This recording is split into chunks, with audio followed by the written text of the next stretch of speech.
Today I'm going to teach you one of my favorite things. I'm going to teach you the power of the unconscious mind. It can do amazing things. It can heal anxiety and depression and all kinds of issues that you have from the neck up.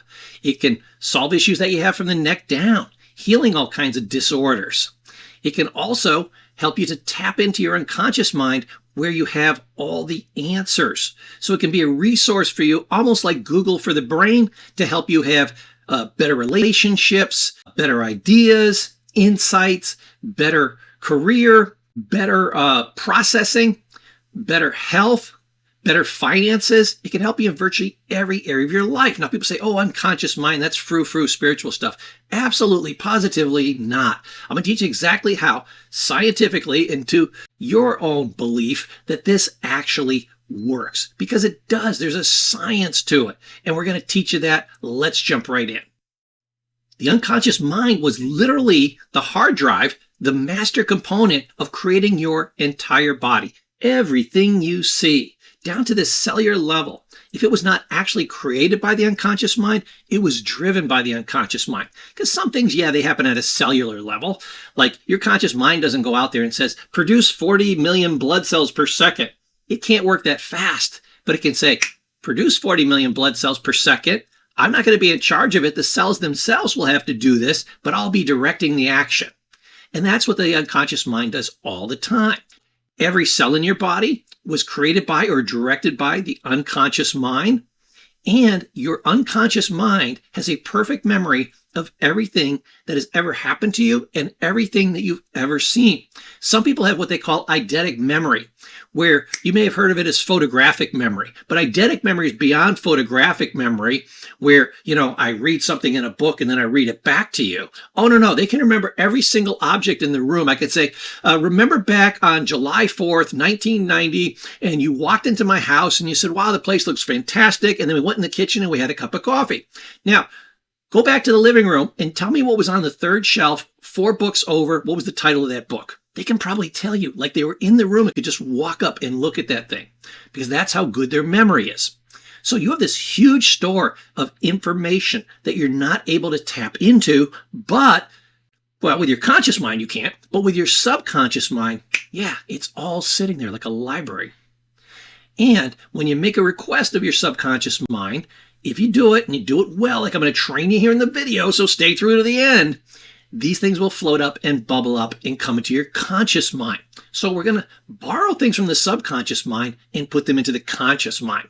We're also going to teach you exactly how you can use this for healing, how you can use it for inspiration, and how you can use it in careers, relationships, and even for mental health. I'll break down each one, but the first thing that I want to do, and we're going to do it here in about a heartbeat, is I want to show you exactly how the subconscious mind works, and then how you tap into it. Then we'll get into the specific ways that you can tap into it to help you in the different areas. So there's 2 things that I want you to get right off the bat. The first one is that your brain has a perfect memory. They actually found this out. They were doing an experiment. They were doing low voltage, low current stimulation on brains. And they wanted to see if you put a low voltage on the brain when you were doing brain surgery. Say your eye started blinking. Well, you don't want to cut out that part, because that must be the part that controls the eye. If your arm was going like this, boy, you better not cut that part out. The guy will never use his left arm again. But what they discovered when they did this is it also triggered memory flashes. And I mean wild memory flashes. Not like you're thinking back, oh, geez, wasn't it fun when we had my birthday party, 5 years ago and everybody got together? No. It was like the experience I told you with the eidetic memory. It was like you were actually there, and I could say, hey, go over to that bookshelf and look on there and look at the 3rd shelf down, 4th book over, and tell me what the title is. It was that good. It was as if you were actually there. The difference was indiscernible. That's how powerful it is. And that's why we know you have a perfect memory. Now, there's other reasons too, but that's a great one. So we have this huge resource of an entire lifetime of memories that we can tap into. That's our Google library for our brain.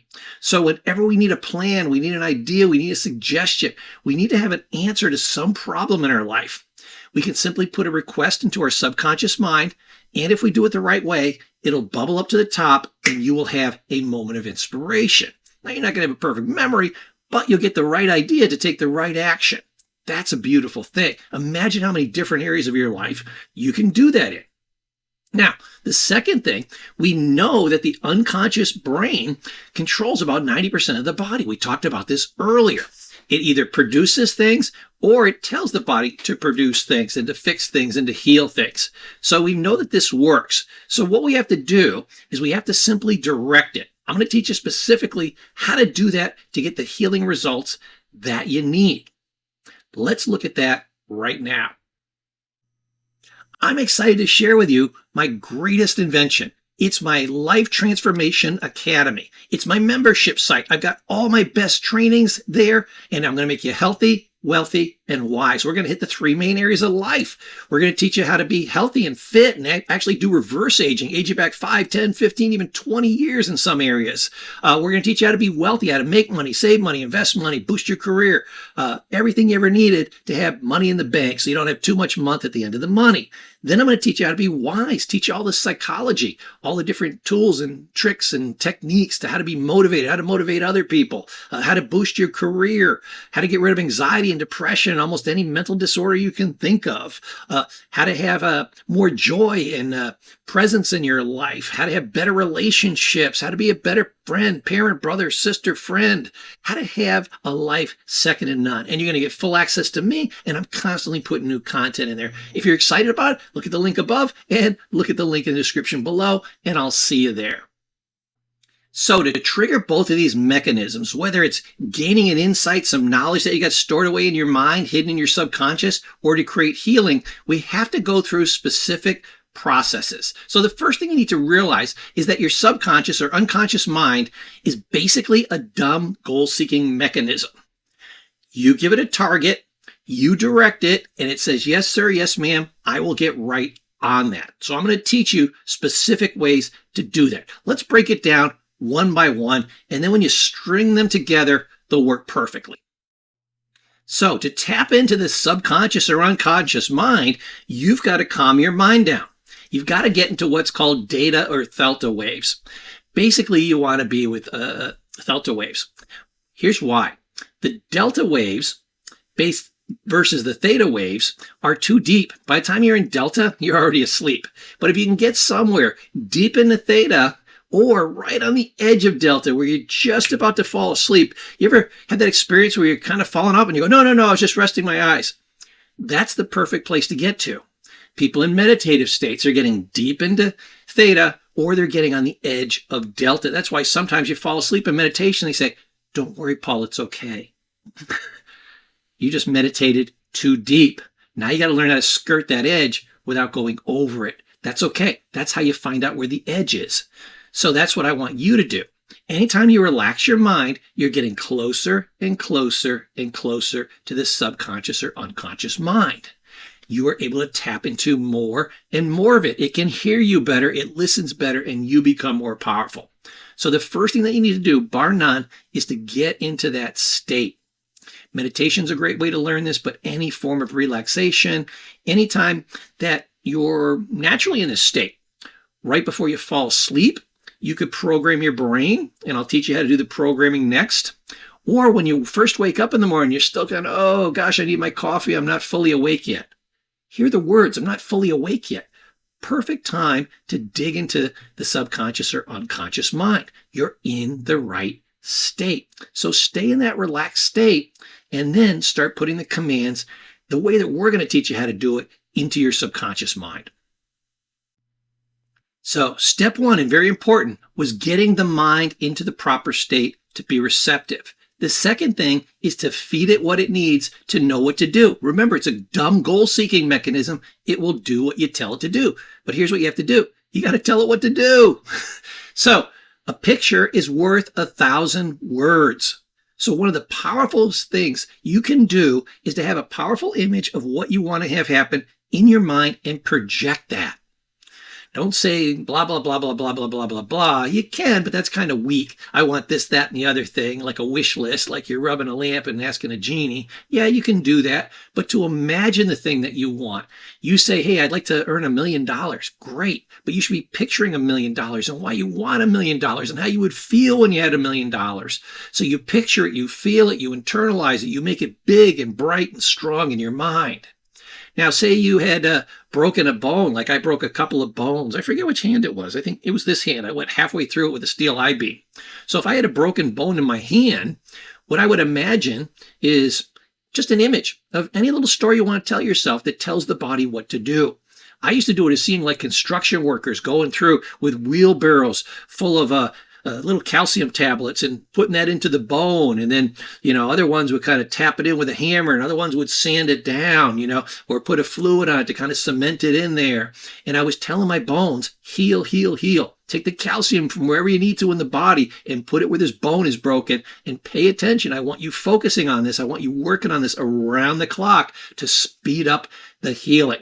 That's giving it a powerful image. Great way to do it.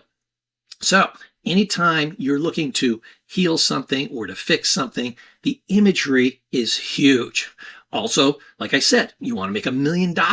When you have a goal, picture what you're going to get, what you're going to be like and see and feel and have and do when you get these things. Don't just picture $1 million in a pile in a corner. Imagine spending that money. Imagine sitting at the next exotic beach with drink in hand. Imagine going out and buying your boat or your dream house, these types of things. Make it very visceral so you can have a real emotional experience, because the bigger and brighter you see it, the more detail that you give it, the more visceral and emotional you make it, that gives it huge impact. Hey, if you're loving this content, other people can use it too. Go ahead and share this with somebody you care about. Go ahead and post this on your Facebook page, your LinkedIn page, your Twitter page, your Instagram page. You don't have to be a professor like me to share great information. Just got to hit that share button. Think of this messaging that you're doing with your brain. You're telling it to do something. Well, it's not the sharpest knife in the drawer, and you're trying to slowly get this message down through a bunch of clutter, and it's almost like you're trying to shout at somebody underwater, and it's hard to get the message through. So how do you do it? You do it through repetition. Repetition increases what? Learning and retention. And that's what you're doing. You're teaching your brain what you want, so you tell it over and over and over again. I just gave you an example of how I fixed the bones. I didn't do that once and said, okay, I'll check in with you in a couple of weeks. No, I did it every night. Matter of fact, I did it every night before I went to bed, and then I did it every morning when I got up. Repetition. And it also thinks that when you're repeating these things, wow, these things must be really important to you, that you're spending this much effort. And guess what? Your brain is right.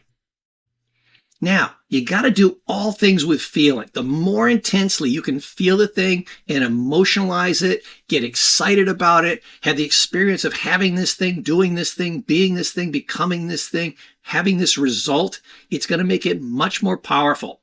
So even from a learning model, because I'm Professor Paul, I teach at university, I know that when you teach somebody something and you emotionalize it, emotion ingrains learning. If I tell a really emotional story to my class, some people will be able to tell me back that story 30 years from now.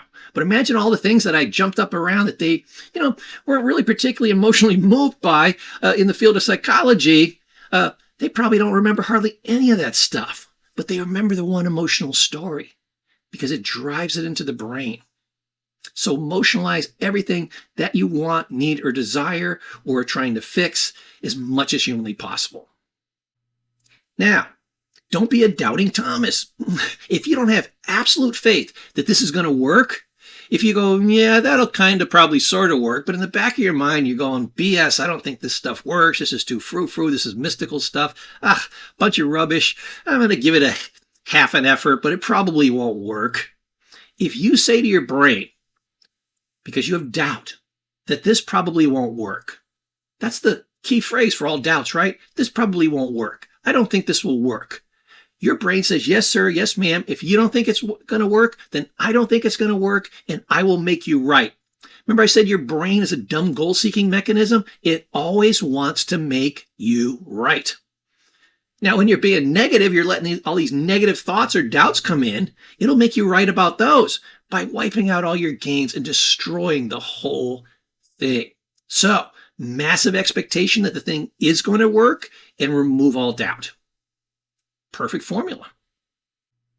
The human brain, remember I said it's a dumb goal-seeking mechanism? It likes to see things with certainty, which we just talked about. One way to make it absolutely positively certain is to see the thing is already done. You don't say, geez, I'd like to make $1 million. I'd like to make $1 million. I'd like to make $1 million. That means you don't have $1 million. You simply like to. That's kind of a faint wish, probably without the power to drive it. And you ain't done it yet. But if you say, hey, I'd love to have some great ideas for how to make $1 million. And this is what it would look like and feel like and be when I have $1 million. See yourself already having the $1 million. When you're trying to fix the hand, see the hand already working. Maybe you're pounding a rock with it and you say, look, it's absolutely fixed. Perfect. Give it the image of what you want to have happen as if it's already happened. So see yourself in the future, when you've gotten the outcome, just enjoying the result of what you essentially asked for or wished for. It's wish fulfillment. Again, this will be an image. It'll be emotional. You're going to have certainty about it. You're going to have expectation that's going to happen. Why? Because you got the certainty of already seeing it having happened. I did this when I got my 4-year degree. I'm like, I don't know. I'm a young kid. I'm barely out of high school. I didn't do so great there. I specialized in lunch. Can I go out there with the big boys, with real learning, guys wearing suits and ties teaching me, with master's and doctorate degrees? Can I get through that, and do 4 years? I never worked on anything for 4 years in my whole life. Can I do that? And my buddy Nick said to me, he said, Paul, when you signed that document saying, I'm going to sign up for this college, and you took out all those loans, you couldn't afford to fail. So here's what I'm going to tell you. You will not fail. Now, what's the difference between you now and you 4 years from now? Just a bunch of days. So, given the fact that you cannot fail, picture that. Know that Paul, 4 years from now, will be Paul the graduate, and just say every day is a step closer. And just picture your day of graduation. And then just keep making sure every step is in that direction, and it'll be perfect. That's how you do it. So, for review, let me give you a quick summary. I'm going to read through my list here. Quiet your mind. Visualize the desired outcome as if it's already accomplished. Feel it as real. Repeat it, repetition, with faith and without doubt. Do that over and over and over again, and you will drive things into the subconscious mind. Now, the only thing I left out there is get into that deep meditative state. Get into the deepest form of relaxation that you can possibly do, and then go through that system. If you do that, all these things that we talked about and all the abilities that we talked about will be yours for life.